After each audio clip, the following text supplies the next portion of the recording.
la cigale et la fourmi.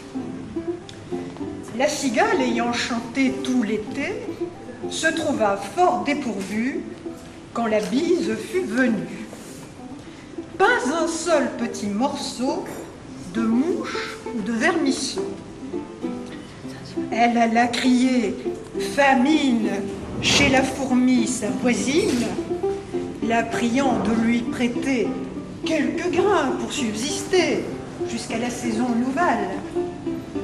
Je vous paierai, lui dit-elle, avant l'août, foi d'animal, intérêt et principal. Mais la fourmi n'est pas prêteuse, c'est là son moindre défaut. Que faisiez-vous au temps chaud, dit-elle à cette emprunteuse. Nuit et jour, à tout venant, je chantais.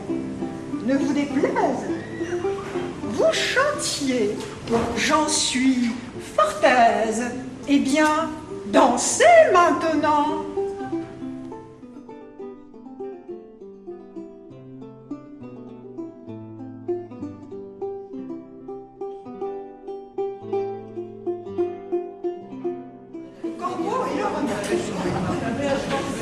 Maître Corbeau, sur un arbre perché, tenait dans son bec un fromage. Maître Renard, par l'odeur alléchée, lui tint à peu près ce langage. « Eh, bonjour, monsieur du Corbeau, que vous êtes joli, que vous me semblez beau. Sans mentir, si votre ramage se rapporte à votre plumage, vous êtes le phénix des eaux de ces bois. » À ces mots, le corbeau ne se sent plus de joie.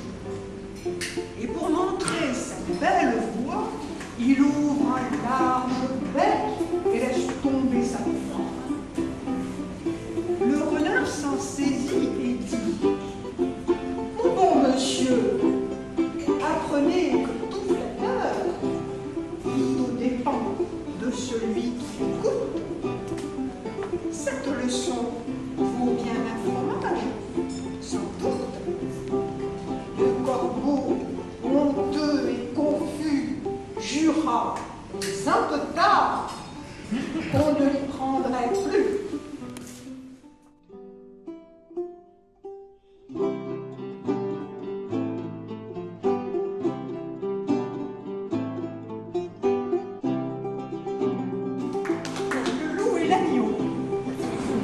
La raison du plus fort est toujours la meilleure. Nous l'allons montrer tout à l'heure. Un agneau se désaltérait dans le courant d'une onde pure. Un loup survint à Jeun qui cherchait aventure et que la faim en ces lieux attirait.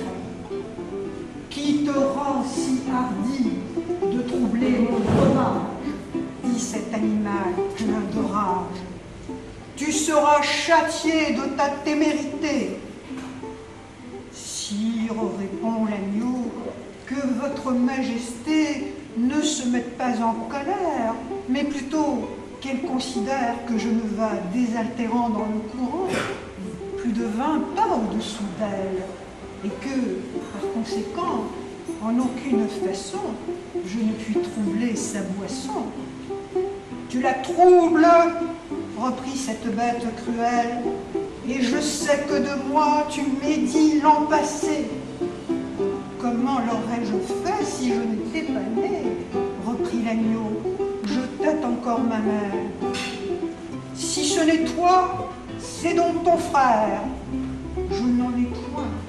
C'est donc quelqu'un des tiens, car vous ne m'épargnez guère, vous, vos bergers et vos chiens. On me l'a dit, il faut que je me venge. Là-dessus, au fond des forêts, le loup l'emporte et le mange, sans autre forme